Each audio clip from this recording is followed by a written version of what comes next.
Innal hamdalillah nahmaduhu wa nasta'inuhu wa na'udzu billahi min sururi anfusina wa min sayyiati a'malina may yahdihillahu fala mudhillalah wa may yudlil fala hadiyalah. Asyhadu an la ilaha illallah wahdahu la syarikalah wa asyhadu anna sayyidana wa nabiyyana Muhammadan abduhu wa rasuluhu la nabiyya ba'dah. Allahumma salli wa sallim wa barik wa karim wa syarif wa adim ala sayyidina maulana Muhammadin wa ala alihi wa sahbihi ajma'in. Amma ba'du, ma'asyiral muslimin, usikum wa nafsi wa iyaya bitaqwallah. Kama qala ta'ala fi kitabi, ittaqullaha haqqa tuqatih wa la tamutunna illa wa antum muslimun. Hadirin sidang Jumat Masjid Jami Baitur Rahman yang dimuliakan Allah Subhanahu wa taala. Tidaklah kata yang paling indah kecuali ungkapan rasa syukur dan ta'zim kita kepada Allah, di mana Allah telah memberikan nikmat yang begitu banyak kepada kita, terutama nikmat iman, nikmat Islam dan nikmat panjang umur.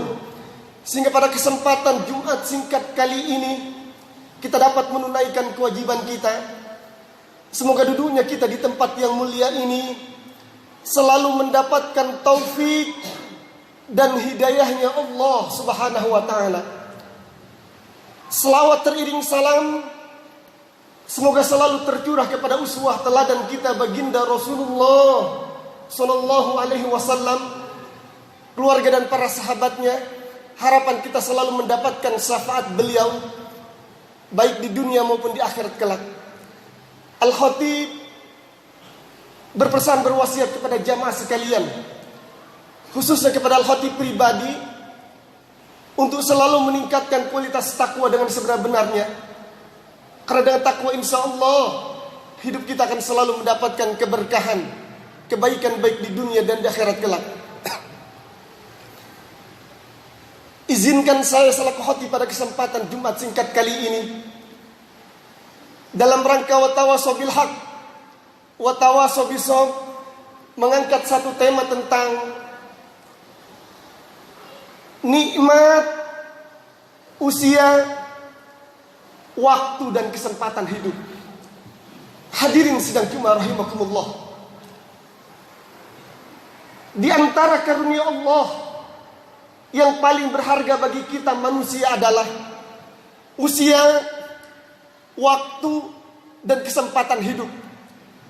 Dengan ketiga hal itu kita bisa mengukir prestasi, beribadah dan meraih kebahagiaan hidup baik di dunia dan akhirat kelak. Jika orang Arab berkata tentang waktu, al-waktu kasyayf in lam taqtu qata'aka. Waktu laksana pedang. Apabila engkau bermain-main dengan waktu, maka kau akan tertebas olehnya. Seorang ulama sufi, Ibnu Qayyim al-Jauziyah, berkata tentang waktu. Waktu seseorang itu pada hakikatnya adalah usianya. Waktu berjalan begitu cepat, bahkan lebih cepat dari peredaran awan.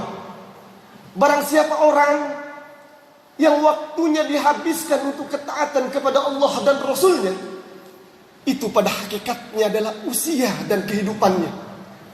Dan barang siapa yang waktunya dihabiskan untuk kemaksiatan kepada Allah dan Rasulnya, itu pun pada hakikatnya adalah usia dan kehidupannya. Saudara-saudaraku seiman dan seakidah, dalam hal ini ajaran Islam mengajarkan kepada kita tentang waktu. Waktu adalah kehidupan. Menyia-nyiakan waktu berarti menyia-nyiakan kehidupan. Sumpah Allah, dengan keseluruhan waktu menunjukkan akan kebesaran dan keagungannya. Allah bersumpah dengan waktu fajar, subuh, pagi, siang, asar, dan malam. Seluruh sumpah Allah tersebut menunjukkan kepada kita akan keagungan dan kebesarannya, dan menjadi itibar pelajaran buat kita yang masih lalai. Kita sering merasa kekurangan waktu. Kenangan yang begitu indah berlalu begitu cepat, sehingga datang masa sulit, sehingga datang masa sakit, terus bergulir dan bergulir. Padahal kalau kita mentelaah Al-Quran yang 30 juz 6.666 ayat, 114 surah, tidak kurang dari 466 ayat Allah berkata tentang waktu. Salah satunya surah Ibrahim ayat 33-34. A'udzubillahi minasyaitonir rajim. Bismillahirrahmanirrahim. Wa sakhkhara lakumus samsa wal qamar da'ibaini. Dan aku, kata Allah, telah memutarkan siang dan malam yang terus menerus berputar di atas orbitnya. Dan aku pun, kata Allah, yang telah menjadikan malam dan siang untuk memenuhi seluruh kebutuhan hidupmu. Akan tetapi kau lalai, akan tetapi kau zalim terhadapku. Dalam surah Al-Lail ayat 1 dan 2. Wal laili idza saja, wan nahari idza tazalla.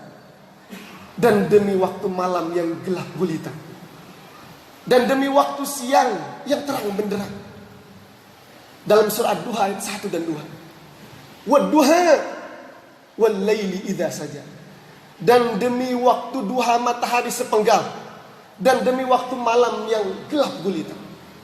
Dalam ayat lain yang sering kita baca, Al-Ashr ayat 1 sampai dengan 3.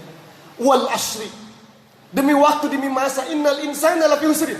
Inna harfu taukid, sesungguhnya manusia itu dalam keadaan yang merugi. Lalladzina amanu wa amilus solihat wa tawassaw bil haqq wa tawassaw bis sabr. Kecuali mereka-mereka yang beriman kepadaku, kecuali mereka-mereka yang beramal saleh kepadaku, kecuali mereka-mereka yang mengingatkan kebaikan-kebaikan, kesabaran-kesabaran kepadaku. Mereka-mereka itulah yang beruntung di hari kiamat nanti. Hadirin sidang Jumat rahimakumullah. Suatu ketika Umar bin Khattab pernah bertanya kepada baginda Rasulullah, "Ya Rasulullah, siapakah manusia terbaik di muka bumi ini?" Rasulullah menjawab, "Khairun nas man tala umruhu wa hasuna amaluhu." Sebaik-baiknya manusia itu orang yang panjang umurnya dan baik pula amal perbuatannya. Lalu Umar bin Khattab bertanya kembali kepada Rasulullah, "Ya Rasulullah, siapakah manusia terburuk di muka bumi ini?" Rasul menjawab, "Wasarun nas man tala umruhu wa hasura amaluhu." Seburuk-buruknya manusia di muka bumi ini orang yang panjang umurnya dan buruk pula amal perbuatannya. Kalau kita melihat orang-orang soleh terdahulu, para tabi'in, para anbiya, para rasul, mereka benar-benar menggunakan waktu, kesempatan hidup dan usia yang Allah sematkan pada dirinya itu dengan baik, dengan benar, sehingga banyak di antara mereka yang dikenal oleh umat-umat ma ba'dahu setelah mereka. Contohnya dalam Al-Quran Allah abadikan Luqmanul Hakim, seorang budak belia yang namanya Allah tulis dalam Al-Quran dan tetap diabadikan sampai detik ini. Seorang budak belia, namun Allah abadikan dalam Al-Qurannya kebaikan beliau, orang yang berbakti kepada emak dan ibunya, ibu dan bapaknya. Juga dia memaafkan antara satu dengan yang lainnya karena Allah. Dalam satu hadits qudsi Ibnu Abbas berkata, di surganya Allah ada manusia-manusia yang terbuat dari cahaya, namanya tertulis dari tinta-tinta emas. Mereka bukan para kiai, mereka bukan habaib, mereka bukan presiden, mereka bukan para menteri, mereka bukan para pejabat. Akan tetapi mereka adalah orang yang mencintai dan memaafkan karena Allah Subhanahu wa ta'ala. Yuk, momentum di awal 2019 ini kita gunakan. Yang pertama, hidup kita sebelum mati kita, kesempatan kita sebelum datang kesempitan kita, masa muda kita sebelum masa tua kita, masa kaya kita sebelum masa miskin kita, dan masa sehat kita sebelum masa sakit kita. Lewat itu insya Allah kita termasuk orang-orang yang beruntung, dan orang-orang yang dituliskan nama dan wajah kita melalui tinta-tinta emasnya Allah di surganya Allah subhanahu wa ta'ala.